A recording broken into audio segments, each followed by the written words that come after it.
बाबत मुंबई महानगरपालिकेकडून वेळोवेळी याची माहिती आम्हाला तिथे सादर करावी लागली आहे। आत्तापर्यंत महानगरपालिकेने या आधीच्या घटनेचा आढावा घेऊन सगळ्या मॅनहोल्सवरती जाळी बसवण्याचा एक खूप मोठा प्रयत्न केलेला आहे। जर आपण सगळे मुंबईमधली मॅनहोल्स जर बघितली तर जवळजवळ 1,03,926 एवढी मॅनहोल्स आहेत। ही आमच्या SWD म्हणजे स्टॉर्म वॉटर ड्रेन्स आणि मलनिसारण वाहिन्या या दोघांची म्हणजे सुवरेज ऑपरेशन्स आणि SWD या दोन्ही डिपार्टमेंटचे आहेत। आणि या सगळ्या मॅनहोल्सवरती सुरक्षिततेसाठी जाळी बसवण्यात आली आहे। 96,383 मॅनहोल्सवरची जाळी आता आपली पूर्णपणे बसवली आहे। दरम्यानच्या काळामध्ये रस्त्यांची कामं जेव्हा आपण हाती घेतली त्याच्या वेळेला काही 1800 पेक्षा जास्त मॅनहोल्सवरही बरीड झाली त्या रस्त्यांच्या कामामध्ये, त्यामुळे तिथे जाळीची आवश्यकता उरली नाही।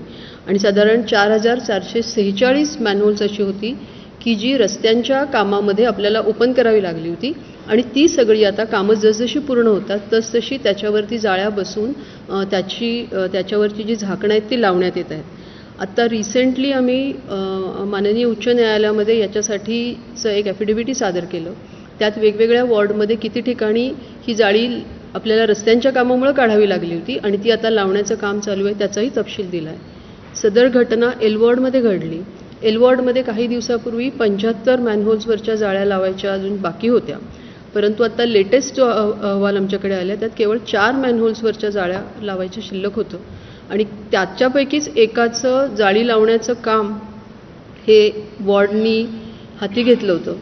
दुर्दैवाने हे काम करत असताना म्हणजे ज्या सुरक्षिततेसाठी आपण ही जाळी लावतोय त्या काम करताना मात्र ती सुरक्षितता पाळली गेली नाही आणि त्यामुळे अशा वेळेला जेव्हा मॅनहोल्स ओपन केलं जातं, कारण हे सिवरेज ऑपरेशनचं मॅनहोल होतं, ते रेक्टँग्युलर शेपमध्ये असतं, त्याचं झाकणसुद्धा खूप हेवी असतं, ते काढणंसुद्धा सहजासहजी शक्य होत नाही आणि ते काम करत असताना त्या कॉन्ट्रॅक्टरनी, त्याच्या कामगारांनी आणि त्याच्या असलेल्या सुपरवायझरनी त्याला पुरेशी सुरक्षिततेची तिथं काळजी घ्यायला पाहिजे होती, त्याला बॅरिकेड लावायला पाहिजे होतं, त्याच्यावरती ट्रायपॉड ठेवायला पाहिजे होतं।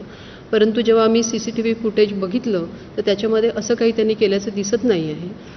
तिथे 2 माणसे उभी केली होती आणि ते कदाचित पादचाऱ्यांना सूचना पण देत असतील, परंतु साहजिकच घाईघाईमध्ये चालणारे सगळे पादचारी ती सूचना समजून घेऊ शकत नाही आणि या ठिकाणी दुर्दैवाने ही काळजी न घेतल्यामुळं म्हणजे प्रत्यक्षामध्ये त्या मॅनहोलला जाळी लावून त्याला सुरक्षित करण्याचा प्रयत्न चालू होता, परंतु ते करत असताना काळजी न घेतल्यामुळं उघडलेल्या मॅनहोलमध्ये हे पादचारी त्याच्यामध्ये पडले आणि दुर्दैवाने त्यांचा मृत्यू झाला।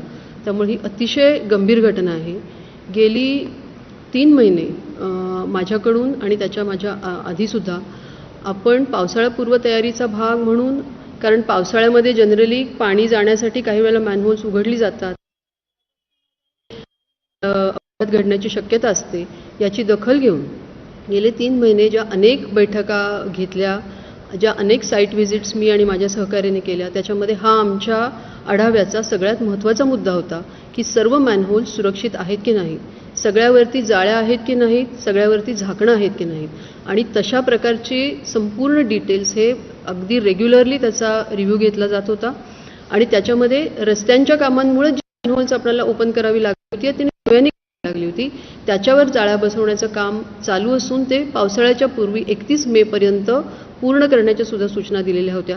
त्यापैकीच हे काही राहिलेलं काम होतं आणि ते करताना सुरक्षिततेची दखल घेतली नाही।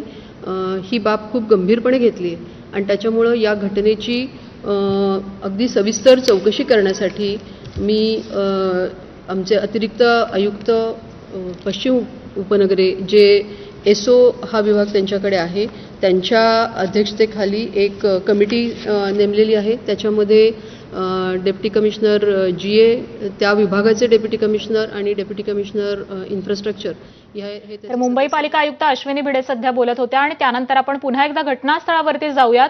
महापौर रितू तावडे बोलतात. त्याच्यामुळे कुठेच पाठीशी घातलं नाहीये. ऑन द स्पॉट 4 अधिकाऱ्यांना निलंबित केलेलं आहे. ज्यावेळेस खरं तर उपमहापौरांशी बोललो त्यावेळेस उपमहापौर म्हणतायत की 2 वर्षापासून या सगळ्या कुठल्याही रिपेअर करण्याचं टेंडर काढलेलं नाही, निविदा काढलेली नाहीये आणि त्यामुळे ही सगळी कामं रखडली गेलेली आहेत. नाही, मला तर अशी माहिती कळाली आहे की 2 वर्षापूर्वी हे सगळे टेंडर्स निघाले होते. 2 वर्षाच्या पूर्वी सांगितलं गेलं होतं की सगळ्या ज्या जाळ्या आहेत त्या तुम्ही घाला. बघा, मी तुम्हाला पुन्हा एकदा सांगते, 4.5 वर्षामध्ये प्रशासकीय काळामध्ये जे काय झालंय ते आता आज आम्ही निस्तारायचं काम या ठिकाणी करतोय. म्हणून वारंवार आम्ही मीटिंग घेतोय, वारंवार प्रत्येक नगरसेवक असेल, महापौर म्हणून मी असेल, आम्ही सगळे रस्त्यावर उतरून ह्यासाठी काम करतोय की जेवढी प्रलंबित कामं आहेत ती कंप्लीट करा. जर या ठिकाणी 2 वर्षापूर्वीचं जर तुमचं जाळी टाकण्याचं टेंडर होतं तर तुम्ही का थांबलात? का पावसाळ्याच्या पूर्वी 2 महिन्यापूर्वी 2.5 महिन्यापूर्वी ही जाळी टाकण्याची कामं केली नाहीत कंप्लीट? हाही एक मोठा प्रश्न. हा मी विचारणार, मी हा प्रशासनाला विचारणार की ही जर टेंडर होतं तुमचं 2 वर्षाच्या पूर्वी तर हे तुम्ही जाळी घालण्याचं काम तुम्ही का नाही केलं? हा प्रश्न मी नक्कीच प्रशासनाला. फक्त तुम्ही सांगता की वारंवार बैठका घेतल्या आहेत, मात्र ह्या सगळ्या बैठकाचा अजेंडा फक्त कागदावर होता का? कारण की नाही, असं मी बघा, असं मी पूर्ण हे करणार नाही. या ठिकाणी बैठकाच नुसत्या घेतलेल्या नाही, काम सुद्धा केलेलं आहे. नाले सफाईचं मी वारंवार बोलले, प्रत्येक परिमंडळाचं काम झालंय. परिमंडळ 5चं काम करताना आम्हाला नाही तेवढं यश मिळालं कारण की तिथे कॉन्ट्रॅक्टर वारंवार निघून जात होते. त्यामुळे आम्हाला वेळोवेळी नवीन 3-4 वेळा कॉन्ट्रॅक्टर नवीन घ्यावा लागला. बाकी ठिकाणी जो येतोय तो फ्लोटिंग गाळ येतोय, सगळा आता वाहत येतोय, तो आता आम्ही गाळ काढण्याचं काम करतोय. ते पण आपल्या कॉन्ट्रॅक्टमध्ये आहे. जो म्हणजे पाऊस सुरू असताना जो फ्लोटिंग गाळ काढण्याचं काम असेल